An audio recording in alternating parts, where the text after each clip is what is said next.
Time to move on from the Liverpool result, but first, let's talk about some tactical analysis of the game. Come on in, let's discuss it.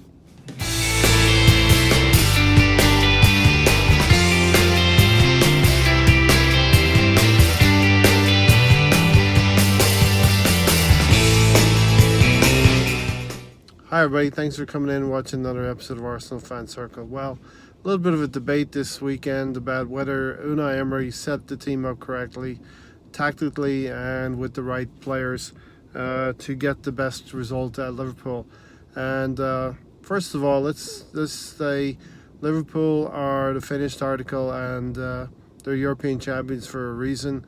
They're unbeaten in 42 games at home for a reason.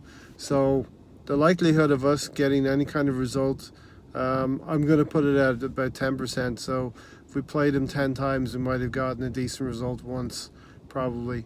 But that's not to discount how well we played on Saturday. I thought that Unai Emery actually set the team up correctly with a diamond formation, and that was the best way possible to nullify Liverpool's threat. Now, bear with me a second. We know that the front three are dangerous. We know that Salah, Mane and Firmino can have their way with most teams in the league. But the way we set up was with the diamond formation. So you can imagine we have a set back four in front of the goalkeeper. And then we have a diamond formation of which Xhaka was at the base of the diamond.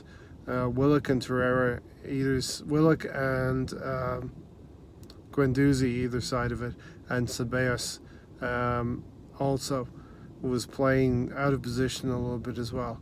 And Torreira came on in the second half and kind of showed Unai Emery the way forward if he wants to move forward this season. But we played with a diamond system which allowed Liverpool's fullbacks to get forward and put crosses in, and it was working for about 35-40 minutes. They did have a decent amount of possession down those flanks for those fullbacks crossing balls in, and it resulted in David Luiz and Socrates being able to deal with those aerial balls coming into the box and being able to deal with that pressure. We did set up as well with two up front, which is Pepe and Aubameyang, and as I had predicted, he set up in a counter-attacking style, and so it worked for a little bit because we did have a few chances, and tactically everybody would be talking about Emery having a masterclass if Pepe had taken a couple of his first half chances and Aubameyang had taken his gilt-edged chance with the lob over the goalkeeper, which was difficult, not a gilt-edged chance, but you do expect Aubameyang to get that on target. Nicola Pepe, through a mistake by Jordan Henderson, was through on goal. He twisted the Liverpool fullback inside out and got clear through on goal, and that's going to come. This was his first start, and the goals are definitely going to come with Pepe. We saw that Virgil van Dijk was giving him so much respect, and respecting not only his ability to hold up the ball and be a target man, because Pepe is quite tall, but he's also very fast and very, very tricky as well. So those are all combinations which scared the life out of Virgil van Dijk. And we can see probably every manager looks at a team, and we can see next year that Pep Guardiola and Jurgen Klopp will see Arsenal as a main threat for the league next year. I really, really do believe that. But I think Unai Emery had to pick his poison versus Liverpool, and we didn't want those three forwards of Salah, Firmino and Mane getting too much of the possession. So we allowed the possession to come to the fullbacks, the left back and the right back, and it worked, like I said, very, very well for 35 minutes. So I think Unai Emery's tactics were very, very correct, and the plan did work, aside from us not taking our chances when we needed to. You've got to be clinical against Liverpool. So with crosses coming into the box, we needed David Luiz and Socrates to deal with it. Unfortunately, a cross came into the box and Granit Xhaka had to deal with it, and he sliced the ball out for a corner. At this point, there's a lot going on in the penalty box for that first goal by Joel Matip. A lot of holding, and I don't know why Socrates was holding on to Virgil van Dijk's shirt, which basically took Guendouzi and Socrates out of the equation, and Joel Matip had an open and clear chance to head the ball into the net. So we go in at halftime 1-0 down, and this is where tactically I feel Unai Emery let the side down. Last season he was more than willing to change things at halftime, so I really was hoping that he would bring on Lacazette. We could play more of a possession game rather than a counter-attacking game in the second half.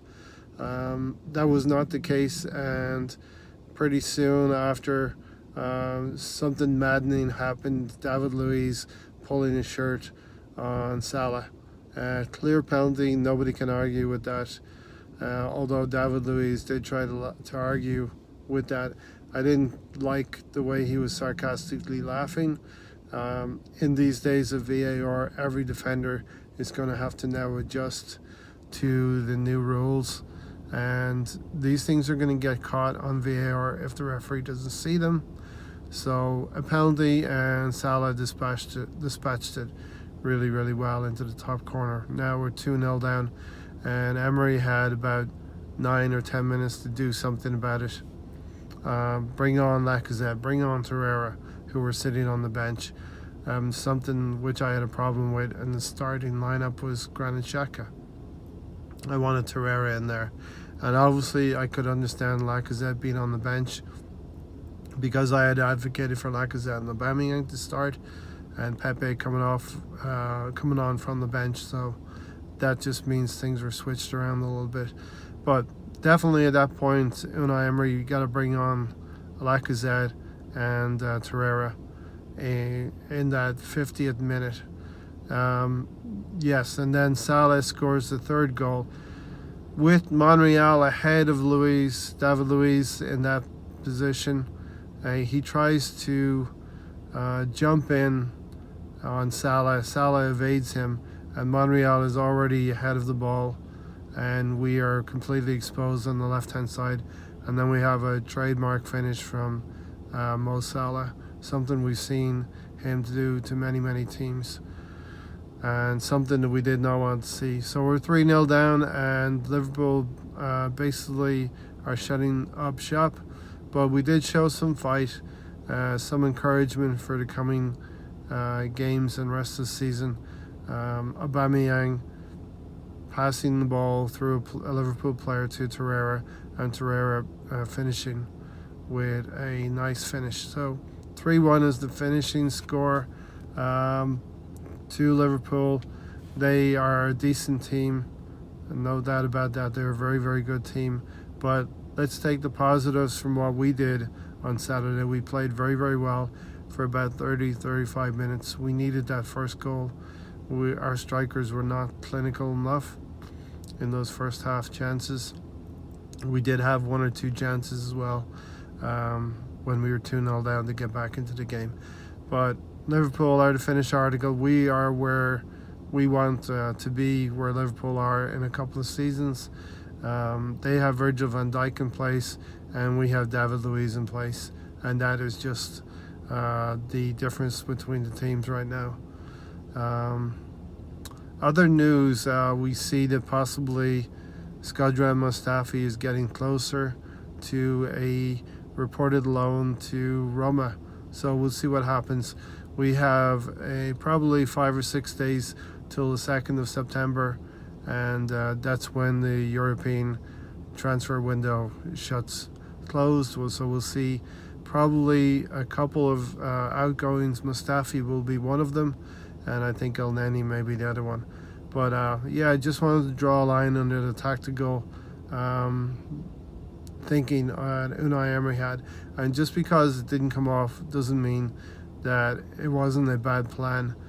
He was aiming to nullify those three very decent forwards. And teams are going to try to game plan for us as well when we do play Lacazette, Aubameyang and Pepe together. So we have to be prepared for that. We have to almost have a plan B, and Liverpool's plan B was Joel Matip opening things up with that penalty, and then in the second half we're a goal down, and they get a soft penalty. I call it a soft penalty because you don't need to pull on his shirt, you don't need to give up a spot kick from 12 yards out. Let's see what happens. Maybe in that situation Bern Leno would have saved from Salah, who knows.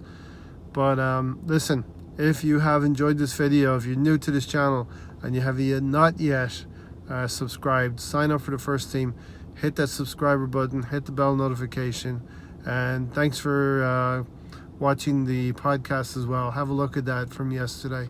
We are going to have a podcast at the weekend. We're going to look forward to the North London derby and get involved in the collaboration and the predicted score challenge. We will be asking for predicted score of Arsenal versus Tottenham, who did lose to Newcastle, and that's a good way to finish out this video. Until next time, I will talk to you guys soon. We're going to look forward to the North London derby now toward the rest of this week.